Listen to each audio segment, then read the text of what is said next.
오늘 우리에게 주시는 하나님의 말씀은 고린도후서 4장 7절 말씀입니다. 신약성경 288쪽입니다. 하나님의 말씀을 한 목소리로 읽겠습니다. 시작. 우리가 이 보배를 질그릇에 가졌으니 이는 심히 큰 능력은 하나님께 있고 우리에게 있지 아니함을 알게 하려 함이라. 아멘. 기도하겠습니다. 좋으신 하나님 아버지, 은혜 감사합니다. 오늘도 우리를 주님 앞에 불러주시고 예배의 자리에서 하나님을 바라봅니다. 하나님의 음성 듣기를 원합니다. 우리의 심령이 잘 기경된 옥토 같이 되어서 말씀을 듣고 귀로도 듣고 눈으로도 듣고 아멘하여 입으로도 듣고 먹어서 말씀의 주인공 되어 100배, 60배, 30배의 열매가 있는 말씀의 주인공 되게 도와 주시옵소서. 어떠한 삶의 자리에서도 하나님 바라보고 주님 바라보고 믿음으로 승리하는 우리 모두 되게 주시옵소서. 무더운 8월이지만 주님과 동행함으로 주님이 주신 평안함이 우리의 영혼에 넘쳐서 더 큰 소망과 위로가 우리에게 넘치게 주시옵소서. 감사하고 예수님 이름으로 기도하옵나이다. 아멘. 할렐루야, 할렐루야. 이 시간에도 주님 앞에 오신 여러분에게 하나님의 은혜와 평강이 함께 하시기를 축원합니다. 사도 바울은 고린도 교회에 두 번째 편지를 보내면서 이 4장에서는 그리스도의 삶, 그리스도인의 삶, 성도의 삶을 어떠한 자세와 어떠한 태도로 살아야 되는지에 대해서 우리에게 가르쳐 주고 계십니다. 성도로서 나는 이 세상을 어떻게 살아야 될까? 예수 믿는 사람으로서 이 세상을 어떻게 살아가는 게 주님이 원하시는 걸까? 하나님이 원하시는 걸까? 이걸 고민하고 생각하고 그렇게 살려고 몸부림치는 것, 그게 성도의 삶이라는 거죠. 지금 내가 이렇게 살아가는 게 내 마음대로 살면 되는 거지, 그게 아니라 과연 지금 내가 이렇게 살아가는 게 하나님이 기뻐하실까? 하나님 보실 때 기쁠까? 또 때로는 살아가는 삶의 자리에서 고난과 환난과 역경이 올 때에 좌절하고 절망하고 왜 내 인생은 이렇게 힘들지? 왜 내 인생은 이렇게 꽃필 날이 없지? 하면서 불평하면서 사는 것이 옳은가? 어떻게 살아야 되는가? 여러분 고민하고 사시겠죠? 그런데 오늘 사도 바울은 고린도 교회에 거기에 대한 답을 주고 계시는 거예요. 답을. 7절 말씀 보면 우리가 이 보배를 질그릇에 가졌으니, 보배는 예수님이에요. 마태복음 13장에 보면 한 밭이 있는데 한 사람이 그 밭을 갈다가 거기서 보배를 발견했어요. 그래서 자기 모든 재산을 팔아서 그 밭을 사죠. 영적인 의미로 이 밭은 교회입니다. 교회 안에 보배가 있어요. 믿습니까? 캐셨습니까? 캐야 돼요. 교회 안에 보배가 있어요. 근데 그 보배가 감추인, 밭에 감추인 보배는, 그 보배는 바로 예수님이라는 거죠. 예수님은 우리의 인생의 모든 것을 다 팔아서도 내가, 표현이 그렇지만 소유해야 될 분, 내가 모셔야 될 분이 예수님이라는 거예요. 그래서 이 보배를 가졌다고 하는 보배는 예수님을 얘기하는 거예요. 우리가 예수님을 질그릇에 가졌으니 우리 육신을 일컫는 거예요. 우리 육신이 질그릇 같아요. 왜 질그릇이라고 했을까요? 혹시 왜 질그릇이라고 했을까요? 질그릇은 아주 쉽게 잘 깨져요. 유약을 바르지 않았어요. 유약 처리를 하지 않은 거예요. 유약 처리를 하면 그래도 조금 튼튼해요. 어? 그런데 이 질그릇은 유약 처리를 하지 않았기 때문에 엄청 잘 깨져요. 흙으로 만든 거거든요. 아주 잘 깨져요. 그러니까 우리 육신은 질그릇이란 얘기예요.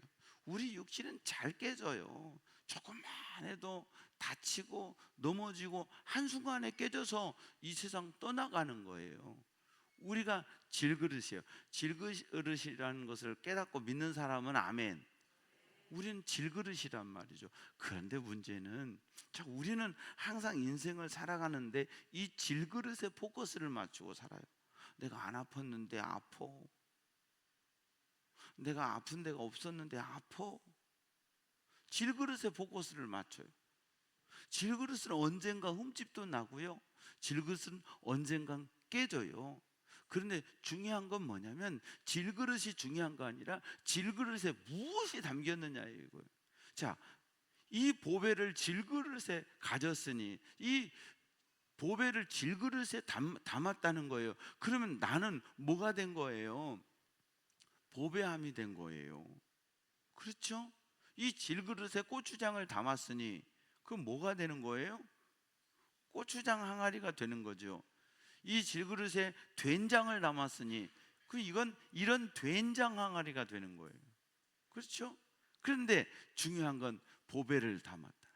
여러분, 보배를 가졌다는 얘기, 담았다는 얘기는 예수를 믿는다는 얘기예요. 요한복음 1장 12절에 영접하는 자, 곧 그 이름을 믿는 자에게 하나님의 자녀가 되는 권세를 주죠. 로마서 10장 10절에 사람이 마음으로 믿어 의에 이르고 입으로 시인하여 구원에 이르느니라.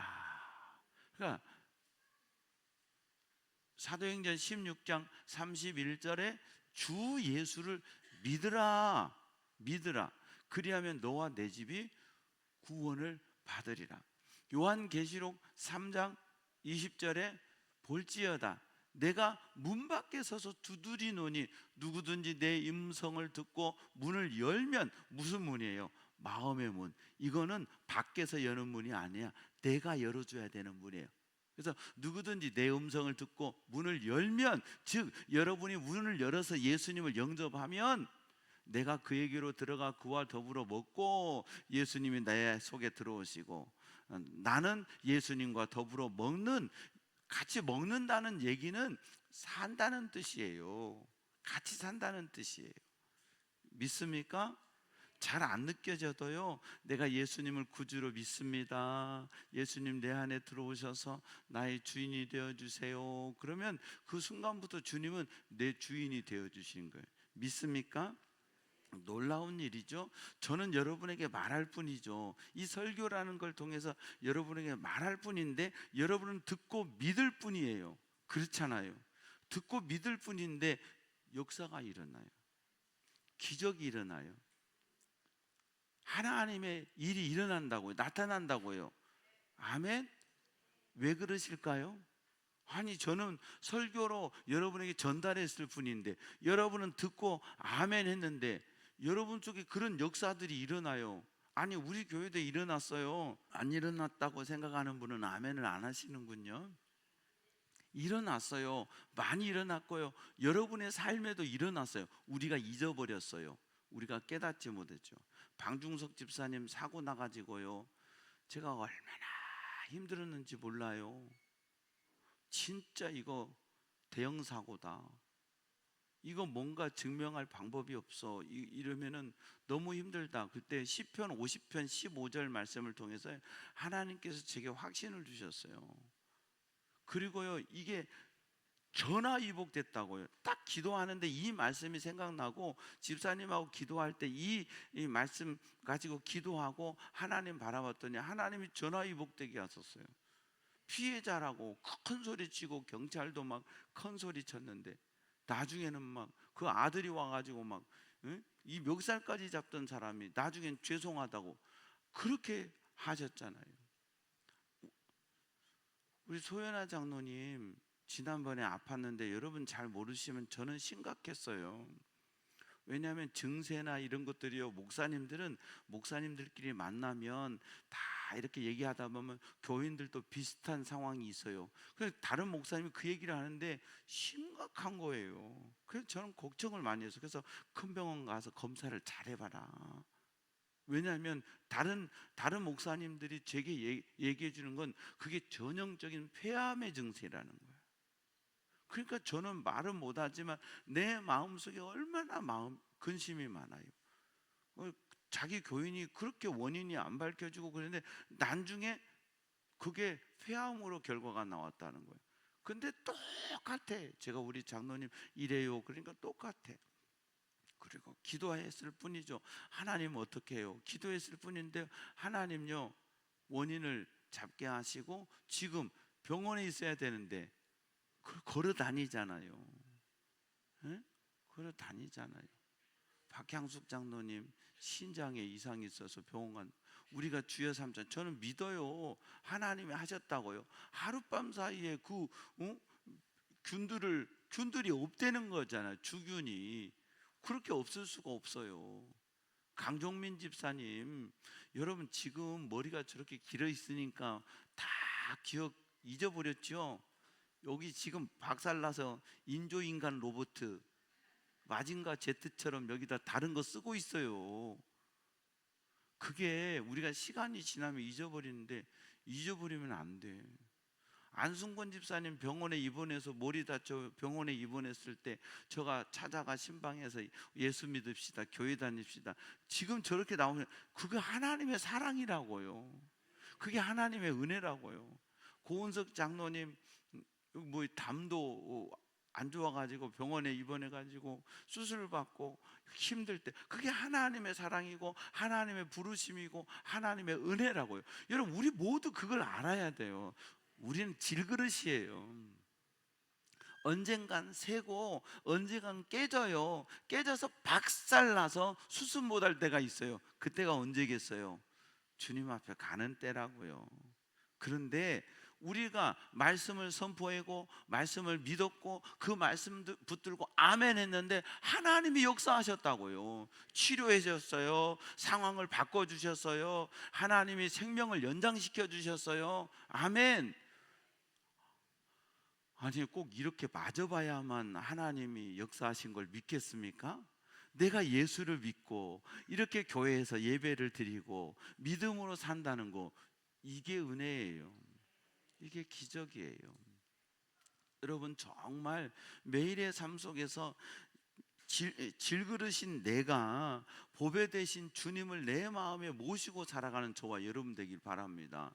예수님을 마음에 모시고 산다는 건 뭐냐면, 질그릇은 가치가 없는데 보배인 내 안에 이 보배가 들어와서 질그릇의 가치가 높아졌다면, 질그릇인 내 가치가 무엇 때문에 높아졌냐면은 보배 때문에, 예수 때문에 내 가치가 보배롭고 존귀하게 된 거예요. 내가 너를 보배롭고 존귀하게 여기노라. 이사야 43장 1절 2절에 하나님이 우리에게 내가 너를 지명했고 불렀고 내가 너를 보배롭고, 2절에 보배롭고 존귀하게 여기고, 그래서 내가 너를 책임져 하실 때 보배롭고 존귀함을, 무엇 때문에 보배롭고 존귀함을 얻냐고요? 예수 피가 있기 때문에. 내 안에 예수의 피가 있기 때문에 하나님께서 나를 보배롭고 존귀하게 여기시는 거지, 예수의 피가 없는 나를 보배롭고 존귀하게 안 여기세요. 오직 예수님을 믿는, 십자가에 못 박이신 예수님, 나를 위해 죽으시고 나를 위해 부활하신, 나를 위해 고난당하신 예수님의 십자가가 나를 위한 사건입니다. 믿고 고백하고 회개하고 나는 죄인입니다, 죄인인 내가 예수님을 영접합니다. 영접할 때 그 십자가 예수의 피가 내 심령에 발려질 때 나는 어떻게 패스오버, 6월절의 주인공이 되는 거예요.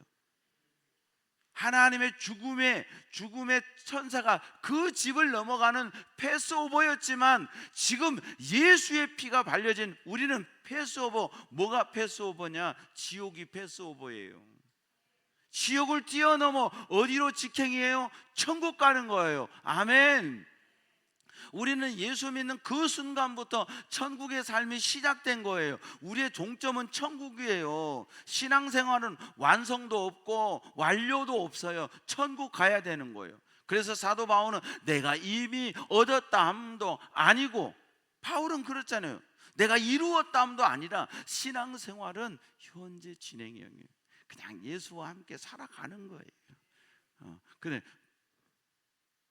예수가 함께 계시니 시험이 오나 겁없네. 시어머니 온다고 겁없는 게 아니고, 시험이 오나 겁없네. 그냥 주님 모시고 살면서 행복하고 기쁘게 사는 게, 그게 예수 믿는 거예요.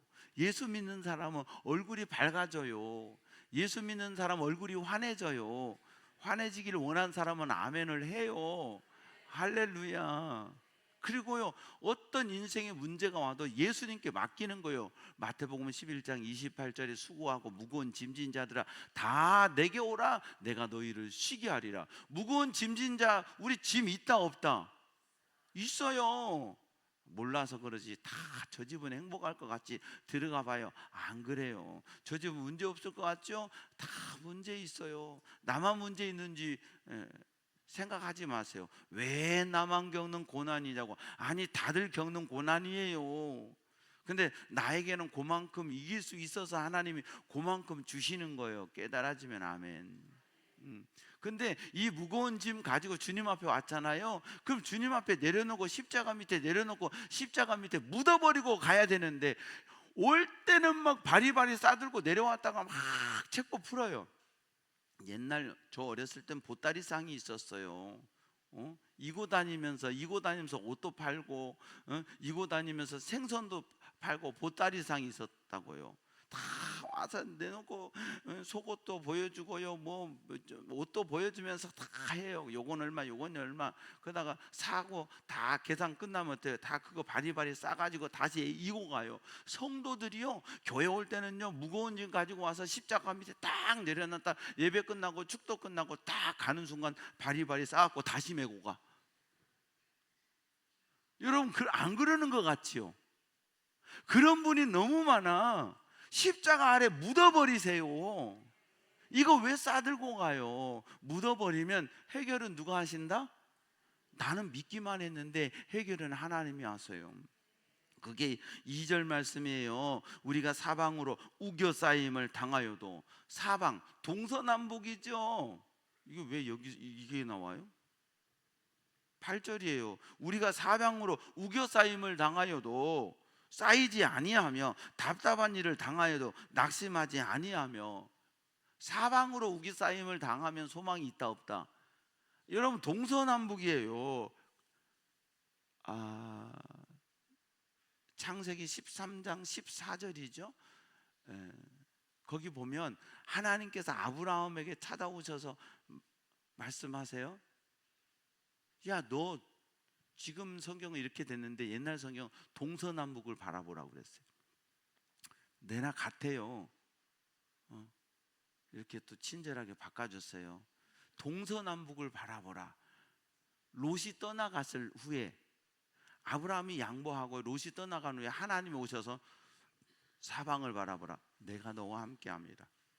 근데 여기 보세요. 사방이 우겨싸임을 당하였어요. 답답한 일을 당하였어요. 그런데 그러나 낙심하지 아니하며. 왜 낙심하지 않을까요? 왜 낙심하지 않을까요? 자, 우리 창화 아빠, 왜 낙심하지 않을까요? 사방으로 우겨싸임을 당하고 답답한 일을 당해왔는데 왜 낙심하지 않을까요? 왜 그럴 것 같아요, 창화 아빠는? 응? 생각해 봐봐요. 괜찮아요. 한번 왜 사방으로 우겨싸임을 당했으면 답답해했잖아요. 답답한 일을 당했으면 답답하고 낙심하는 게 정상인데 왜 낙심하지 않을까요? 창화 아빠는 왜 그럴 것 같아요? 한번 얘기해 보세요. 괜찮아. 왜 그럴 것 같아요? 몰라요? 아직은 몰라. 조금 있으면 알게 돼요. 자, 그럼 그 다음에 등록하신 분이 누구예요? 그 다음에 등록하신 분 누굴까요? 자, 승재 씨는 왜 낙심하지 않는다고 할까요? 사도 바울이. 크게. 괜찮아. 이럴 때는 부인한테 안 묻는 거야. 크게. 왜 낙심하지 않아? 우겨 쌓였어. 답답한 일 있어. 근데 내가 힌트를 줄게. 7절에 보면 답이 나와. 왜 우겨서요? 7절의 답을 한번 볼까요? 우리가 이 보배를 질그릇에 가졌으니. 자, 8절을 볼까요? 자, 이 사람은 왜 낙심하지 않을까요? 큰 소리로. 우리 교인들한테 다 가르쳐 줘야죠. 왜요? 진혜야, 빨리 답을 가르쳐 줘. 뭐요? 그렇지. 네, 눈이 안 좋아서 잘 안 보여서 그랬어요. 질그릇을 가졌으니까, 예수 안에 있으니까, 하나님 믿으니까. 자, 창화 아빠는 이렇게 생각할 거예요. 승재 씨는 이렇게 생각할 거예요. 나는 교회, 이제 우리 교회 나온 지도 얼마 안 됐고, 나는 믿음도 많이 없는데 나한테 우겨싸임을 당했을 때 내가 어떻게 그거를 낙심하지 않을 수 있어? 왜냐하면 나는 예수 믿은 지도 얼마 안 됐고, 예수 믿겠습니다 한 지도 얼마 안 됐는데, 내가 어떻게 이렇게 할 수 있어? 이런 생각을 할 수 있어요. 그런데 하나님은 뭐라고 하냐? 아니야. 너가 예수를 영접한 순간, 영접했다는 얘기는 믿기로 한 순간부터 나는 너의 보배야. 나는 너를 책임져. 아멘. 제가 창화 아빠한테 왜 이 어려운 질문을 힘들게 했겠어요? 그냥 앉아 계신 것도 힘드는데 여러분 다 알으시라는 거예요. 창화 아빠가 주님, 내가 지금 답답해 죽겠네요. 사방으로 쌓였어요. 내가 지금 답답해서 낙심하네요. 주님, 나 좀 도와주세요 할 때 저는 못 도와줘도 예수님은 도와줘요. 하나님은 도와줘요. 우리 모두 마찬가지예요. 인생에 어떤 답답함이 있고 인생에 문제가 있을 때 보배 되신 주님이, 나는 질그릇이라고요. 나는 이제 막 예수 믿은 사람이야. 나는 믿음도 크지 않은 질그릇이야. 나는 그렇게 잘 예수를 믿지도 못했던 질그릇이에요. 그럼에도 불구하고 이 보배 되신 주님을 내 안에 모셨으니까 주님 도와주시라고 기도하면, 믿으면 하나님은 일하시고 역사하십니다. 박해를 받아도 버림받지 아니하며 거꾸로 뜨림을 당하여도 망하지 아니하고. 우리가 박해를 받는다고 끝나는 게 아니에요. 사람이 박해하지. 네가 예수 믿는 사람이냐고, 네가 성도냐고 사람이 박해하고요. 또 가족 중에서는요, 네가 집사냐고 그런 분들도 있어요. 그렇죠? 네, 우리는 참 은혜롭게 많이 들어봤어요. 네가 교회 다녀, 네가 교회 다녀, 네가 집사요, 이런 소리를 은혜롭게 들은 분들은 축복합니다. 예수 믿는다는 얘기예요. 우리가 이런 박해를 받아, 그런데 버림받지 않아. 진짜 버리시는 분은 누구냐? 하나님이거든. 근데 하나님이 안 버려. 거꾸로 뜨림을 당했으면, 넘어지고 무너졌으면 망해야 되는데 망하지 않아. 왜? 의인은 넘어질지라도 엎드러지지 아니하면 하나님께서 그 손을 붙들고 계시니까. 시편 37편인가? 하나님이 그 손을 붙들어 주시니까 의인은 넘어지지만 엎어지지 않아요. 24절에 왜? 여호와께서 그의 손으로 붙드심이로. 하나님이 여러분을 붙들고 계세요. 나는 모르지만 나는 이렇게 살아가는데 하나님은 오셔서 내 손을 이렇게 붙잡고 가셔. 에? 여러분 아세요? 영적으로 나는 모르지만 하나님은 늘 오셔서 이렇게 붙잡으세요. 우리는 이렇게, 그렇다고 밖에 나가서 이렇게 사실 필요는 없어요. 지하철에는 이래도 돼요. 지하철에서 이렇게 하면서 손잡이를 잡으면서, 아 맞아, 하나님이 나를 이렇게 잡고 계시지, 깨닫는 여러분 되기를 바랍니다. 왜 의자가 없을까? 오늘따라 빈자리가 안 생기네. 아이고 힘들어. 그러지 마시고, 사람들 눈치 보면서 어떤 인간이 빨리 내릴까? 스캔하지 마시고 이거 붙잡으면서 주님의 손이 나를 붙드시니 오늘 또 내가 삽니다. 시편 37편 24절을 기억하고 믿음으로 사는 여러분 되기를 축복합니다. 왜? 이게 중요해요. 왜? 왜? 하나님은 살아계십니다. 예수님은 살아계십니다. 살아계신 주님이 내가 그분을 분명히 알지 못해도, 내가 그분을 분명히 믿지 못해도 내가 예수님을 믿습니다, 내가 하나님을 믿습니다 할 때 하나님은 나를 아시기 때문에 욥기 23장 10절에 나의 가는 길을 오직 그가 아시나니, 내 인생을 내가 몰라요. 근데 하나님은 아세요. 그래서 그가 나를 단련하신 후에 내가 순금같이 되어 나오리라. 인생에 문제가 왜 있어요? 예수 믿는데도 어려움이 왜 있어요? 하나님이 나를 단련하시는 거예요. 우리 빅터 목사님 얘기했죠. 빅터 목사님이 지난주 기도하고 나서 며칠 있었어요. 사실은 우리 교회도 빅터 목사님 모시면서 그렇게 사례비를 갑자기 모셔서 많이 못 드렸어요. 50만 원을 드렸어요. 그러다가 박사과정 등록금을 일산 광성교회, 거룩한 빛 광성교회가 대주고 그 교회에 와서 사역하기를 원한다 해서, 목사님 가, 우리는 괜찮으니까 가, 우리 교회가 한국에 있는 집이라고 생각하고 편하게 가 해서 보내드렸어요. 그쪽에서 사역하기를 원해서. 그리고 태영 목사님한테, 빅터 목사님한테도 얘기했어요. 무슨 일 있으면 태영 목사님한테 얘기해서, 어려운 일 있으면 나한테 얘기해라. 그런데 3개월 동안 교회에서 사례비를 하나도 못 받았대요. 그리고 3개월 지나서 한 달에 한 번 잉글리시 워십, 영어 예배 드리는데 설교하는데 사례비 30만 원 준다는 거예요. 내가 한 달 살아야 되는데 최소가 70만 원이 든대요. 그렇지 않겠어요? 밥값도 해도, 장신대 밥값이 지금 6천 원이에요. 6천 원이라고요. 그럼 밥값 한 달 먹으면 90끼 6천 원이면 얼마예요? 밥값만 생각해도요.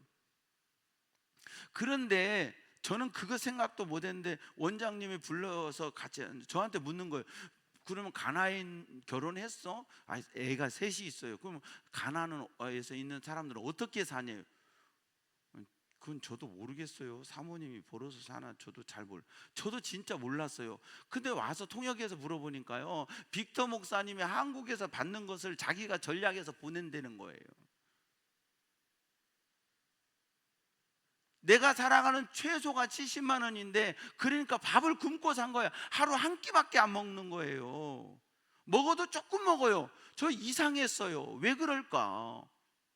아니 무슨 동면하는 것도 아니고 자기는 그렇게 조금 먹는다는 거예요. 그래서 지난 주간에 제가 식사를 같이 했어요. 소고기를 구워서 제가 계속 빅터 목사님한테 올려줬어요. 나보다 더 많이 먹어. 잘 드시더라고요. 내가 배부르면 힘드니까 스스로 줄여가지고 그걸 가나에 있는 교인들한테, 가족에게 보낸 거예요. 그 소리를 듣고 원장님이, 앞으로 내가 그럼 가나에서 살 때 얼마 드냐? 한 달에 20만 원은 든대요. 그러니까 그러면 수수료 떼고 해야 되니까 25만 원 2년 동안 보내줄 테니까 걱정 말고 마음껏 한국에서 이제는 자기만을 위해서 살아라. 그러면서 50만 원을 주신 거예요. 50만 원을 주시더니 지금 원장님은, 이 빅터 목사님이 농사 짓는 거 관심 있거든요. 제가 지난번에 이양복 집사님 집에서 이렇게 갔다 온 거 이거 올려놨더니 태영 목사님한테 묻더래요. 이거 어떻게 하냐고. 자기 그런 거 배우고 싶다고. 왜? 가나 가가지고 그거 농사 같은 거 해가지고 전도하고 그렇게 하고 싶다는 거예요. 그 얘기를 하니까 지금 하늘문 원장님은 가나에다 땅 사야 된다고, 땅 사러 가자고. 저 가나 가게 생겼어요. 가나 안 가나 그러더니 가나 가게 생겼어요. 왜? 빅터 목사님이 여기서 박사과정 마치고 들어가면 땅값이 오르니까 지금 가서 사야 된다고. 근데 제가 곰곰이 생각했어요. 아유, 나한테 얘기 좀 하지. 그렇게 어려웠으면. 근데 나한테 얘기했으면 밥값 정도나 받고 말았겠지요. 구제비 정도 받고 말았겠지요. 그런데 이번에 기도원에 오면서 본인이 그래요. 하나님, 나는 기독교 가정에서 안 태어나고 그런 교회 생활을 못 해봐서 하나님의 사랑을 받을 줄을 모르는데, 하나님이 나를 사랑하시는 것을 깨닫게 해주세요. 그렇게 기도했대요. 근데 가서 원장님 그 안수하는데 뭔가 마음에 꼭 하나님이 넣어주시는 마음이 있어서, 우리 교회하고 빅터 목사님 기도원 다닌 지가 오래됐어요. 그런데도 그 마음이 있으니까 딱 불러가지고요, 물으시는 거예요. 물으니까 저도 몰랐던 얘기들이 나오는 거예요.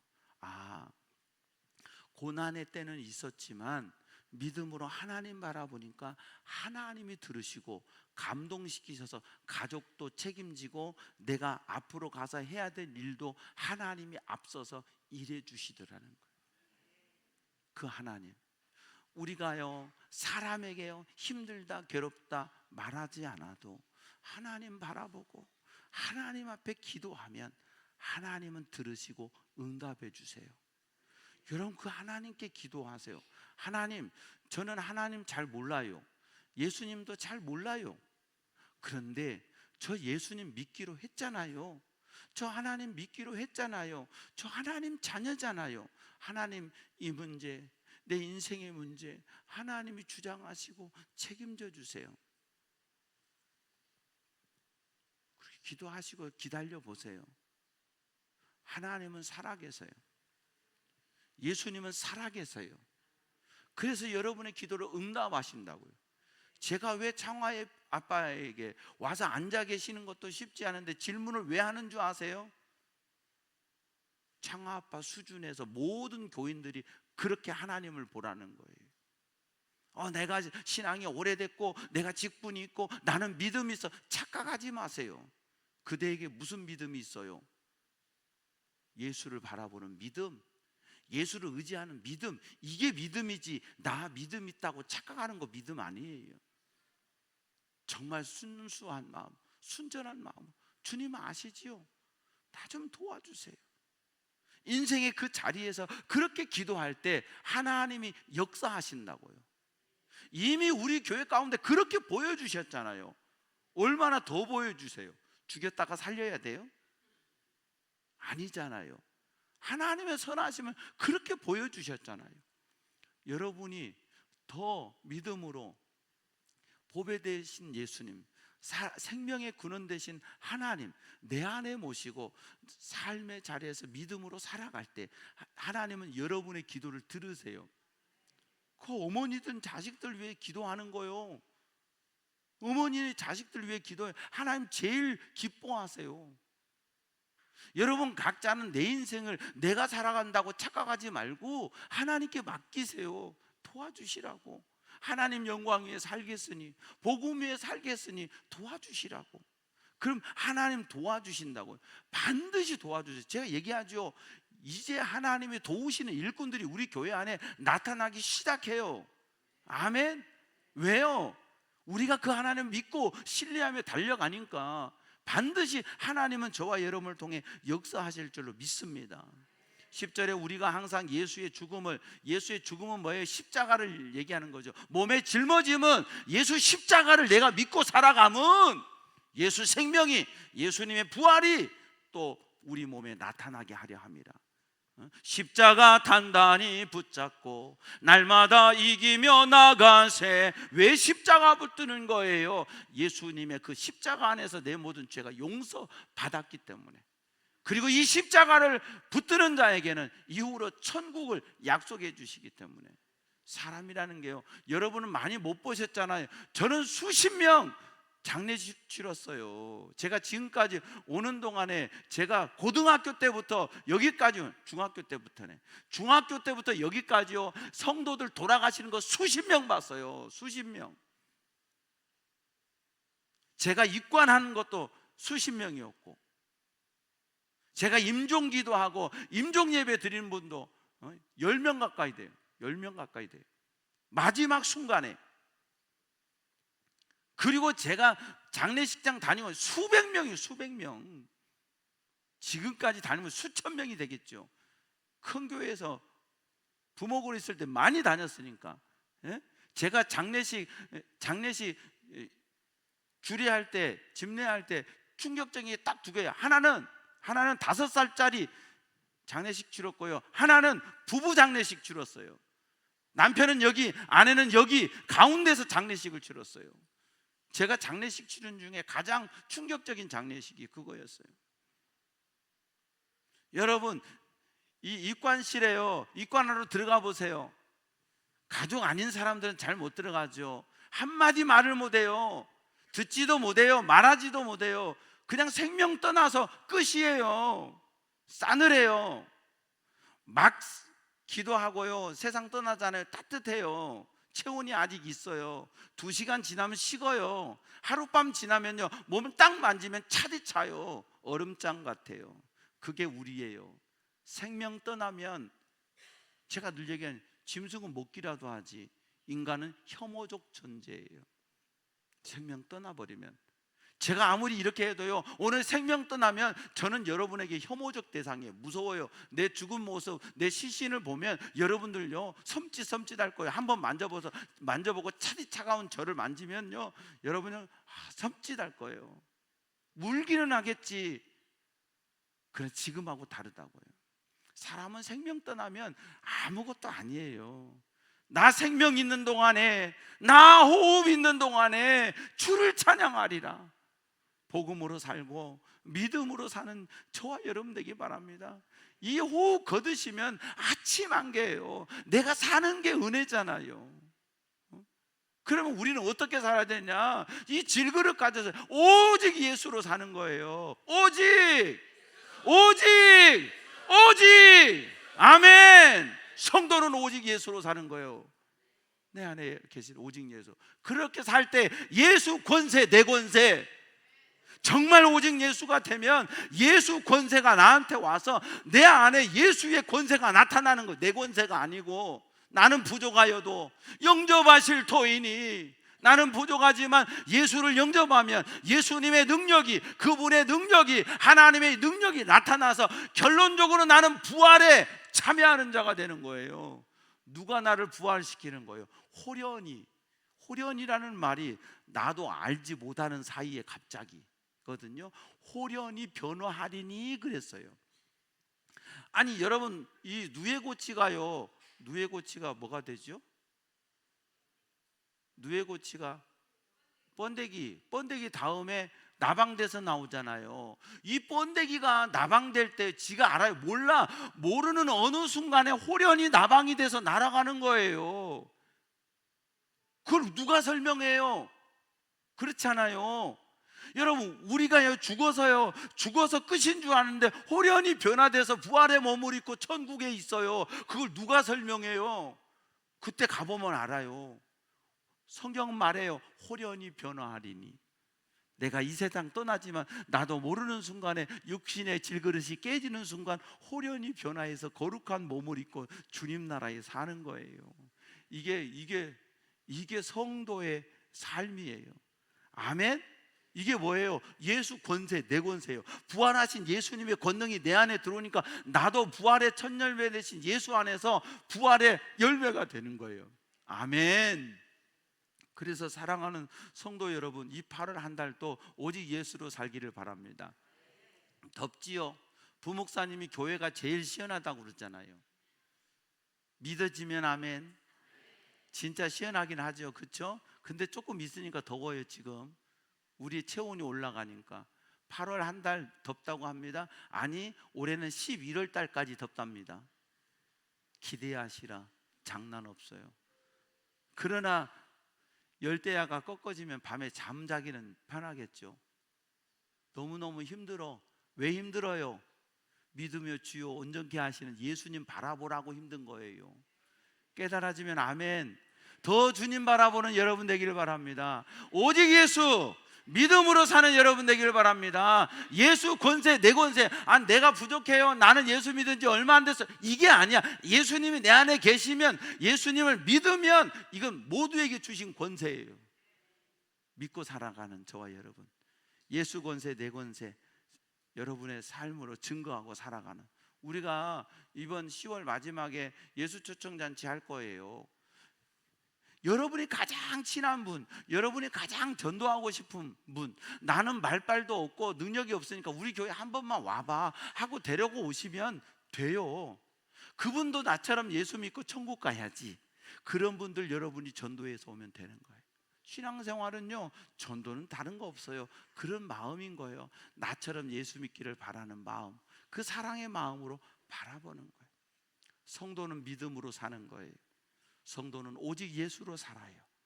사랑하는 여러분, 오직 예수로 살아 예수 권세 내 권세 되기를 주의 이름으로 축원합니다. 그렇게 살 때 하나님이 앞서서 일하세요. 걱정하지 않아도, 지금은 조금 배고팠어도, 지금은 조금 힘들었어도, 지금은 조금 굶주렸어도 선하신 하나님은 여러분의 인생길을 이미 앞서서 행하실 줄로 믿습니다. 좋으신 아버지 감사합니다. 믿음으로 살게 하시니 감사합니다. 더 주님 의지하고 오직 예수로 예수 권세 내 권세 되어 살아가는 우리 모두 되게 주시옵소서. 감사하옵고 예수님 이름으로 기도하옵나이다. 아멘. 모든 영광 하나님께. 성찬식을 거행하겠습니다. 하나님의 말씀을 제가 받들어 읽겠습니다. 내가 너희에게 전한 것은 주께 받은 것이니 곧 주 예수께서 잡히시던 밤에 떡을 가지사 축사하시고 떼어 이르시되 이것은 너희를 위하는 내 몸이니 이것을 행하여 나를 기념하라 하시고 식후에 또한 그와 같이 잔을 가지시고 이르시되 이 잔은 내 피로 세운 새 언약이니 이것을 행하여 마실 때마다 나를 기념하라 하셨으니 너희가 이 떡을 먹으며 이 잔을 마실 때마다 주의 죽으심을 그가 오실 때까지 전하는 것이니라. 아멘. 주님께서 잡히시던 밤이었습니다. 주님께서는 이 빵을 들어 하나님 앞에 감사의 기도를 드리셨습니다. 그리고 마치 자신의 몸을 찢으시는 것처럼 이 빵을 찢어서 제자들에게 주시며 이렇게 말씀하십니다. 받으라, 먹으라.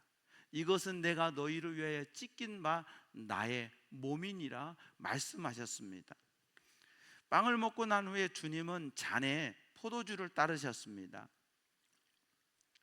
그리고 역시 이 잔을 들어서 하나님 앞에 감사의 기도를 드리신 후에 제자들에게 주시며 이렇게 말씀하십니다.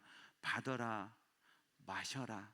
이것은 내가 너희를 위하여 흘린 바 나의 피 곧 언약의 피니라 말씀하셨습니다. 그리고 주님께서는 제자들에게 이것을 기념하라 하셨습니다. 기념하라고 하는 헬라어 단어가 두 가지 있다고 말씀드렸죠. 아남네시스와 프로렙시스. 기념한다고 하는 첫 번째 아남네시스의 뜻은 재현한다는 거예요. 십자가에서 나를 위해 죽으신 예수님의 그 십자가의 대속의 사건을 오늘 이 성찬에서 재현하라는 주님의 명령이에요. 두 번째 프로렙시스는 선험한다는 뜻이에요. 우리가 이후에 천국에 가서 천국의 만찬을 먹을 것을 미리 여기서 성찬에서 맛보는 거예요. 그래서 성찬은 십자가와 부활이 함께 있는 게 성찬. 예수 그리스도의 성육신의 삶과 십자가의 대속의 삶과 부활 승리의 삶을 보이는 말씀으로서 우리에게 주시는, 잘 들으세요, 보이는 말씀이 성찬이에요. 선포된 말씀이 설교라면, 기록된 말씀이 성경이라면 보이는 말씀은 성찬이에요. 그래서 우리는 이 성찬을 통해서 예수님이 내 죄를 사하셨음을 믿는 거고, 우리는 이 성찬을 통해서 예수 안에서 나도 부활하여 천국에 간다고 하는 거룩한 소망을 확실히 갖는 거예요. 그래서 초대교회부터 그들은 아무리 힘들어도 모여서 이 성찬을 함께 나누었어요. 이것이 로마 시대의 오해를 샀어요. 저 사람들은 모여서 피를 먹는다. 멀리서 보면 포도주가 피처럼 보였거든요. 그래서 기독교인들은 사람의 피를 따라 마신다, 누명을 씌웠고 그것으로 인해 박해가 로마 시대에 많았었어요. 예수의 피예요. 포도주가 아니라 예수님의 피를 의미하는 거예요. 오늘 또 이 전병을 통해서 예수님의 살, 나를 위해 찢기신 예수님의 몸을, 이 포도주를 통해서 나를 위해 피 한 방울 남기지 않고 다 쏟으신 예수님의 피를 묵상하시고, 이렇게 예수님이 나를 사랑하셨구나, 내 죄를 대신해서 십자가에 죽으셨구나, 나를 용서해 주셨구나, 그래서 나는 예수님 때문에 천국 가는구나, 이 분명한 믿음을 가지고 이 성찬에 기쁨으로 참여하는 여러분 다 되기를 축원합니다. 좋으신 아버지, 주께서 세우신 대로 이 성찬에 참여합니다. 성령 하나님, 이 시간 이 포도주와 전병 위에 임재해 주셔서 우리가 이 전병과 포도주를 먹을 때 우리 안에 예수님의 생명의 능력을 힘입어 살게 하시고 더 우리의 모든 죄를 대속해 주시고 더 우리를 자녀 삼으셔서 천국 백성 삼아 주신 것을 분명히 깨닫는, 더 믿고 살아가는 믿음의 사람들, 예수 그리스도의 제자된 우리들 다 되게 해 주시옵소서. 감사하고 예수님 이름으로 기도하옵나이다. 아멘. 성찬식은 제가 먼저 받고 분병분잔위원이신 장로님들 또 목사님 받으시고 그 다음에 안내위원들이 받고 그 다음에 2층은 목사님께서 올라가실 거고요. 변장로님 전병을 들고 주님의 몸입니다 하시면 안내위원회 안내를 받으셔서 나오셔서 아멘 하고 하나씩 들고 가시고, 옆에 박장로님께 가시면 주님의 보혈입니다 하시면 아멘 하시고 포도주 찍어서 드시고 여러분의 자리에 가셔서 십자가와 부활의 그 주님의 은혜를 생각하고 참여하시고, 우리 교단의 법은 지금은 이제 아동 세례가 있어서 유아 세례, 아동 세례 세례자들은 이 성찬에 참여할 수가 있어요. 그러나 공식적으로 내가 아직 세례를 못 받으신 분들은 성찬 참여를 아직 법에서 허용을 안 해. 그래서 저거 얼마도 안 되는데 나는 안 주고 지네들끼리만 먹냐, 그러지 마시고 올 성탄절에 꼭 세례 받으셔서 앞으로 같이 복음의 한 가족 되어서 성찬을 함께 참여할 수 있는 여러분 다 되기를 축원합니다.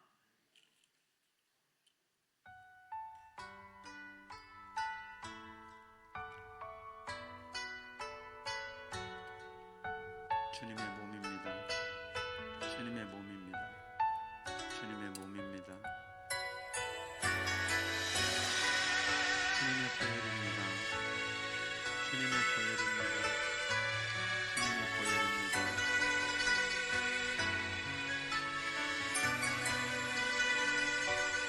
난 지극히 작은 자 죄인 중에 괴수 무익한 나 부르셔서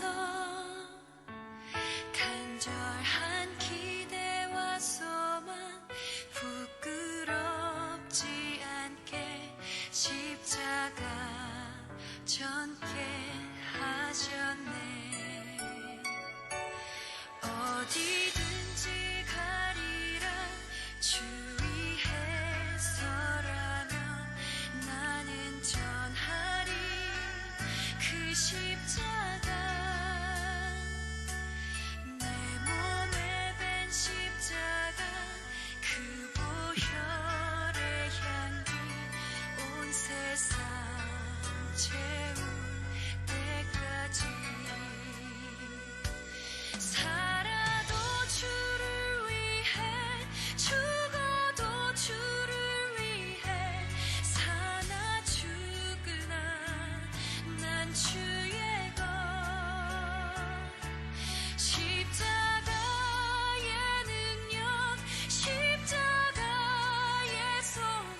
기도하겠습니다.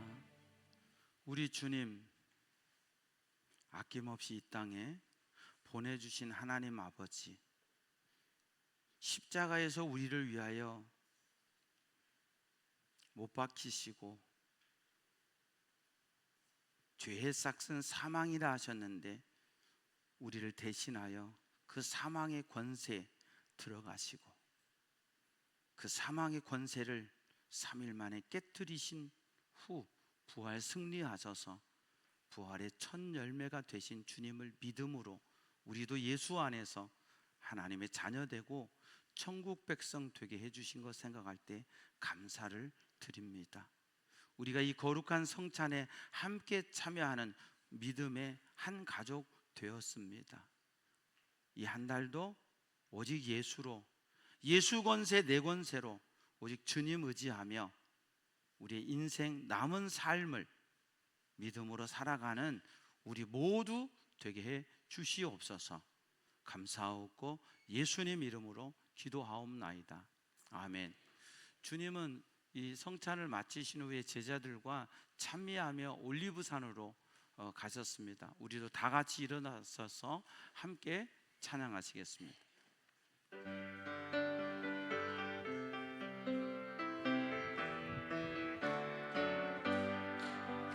예수를 믿고 새롭게 되니 기쁨이 넘쳐요.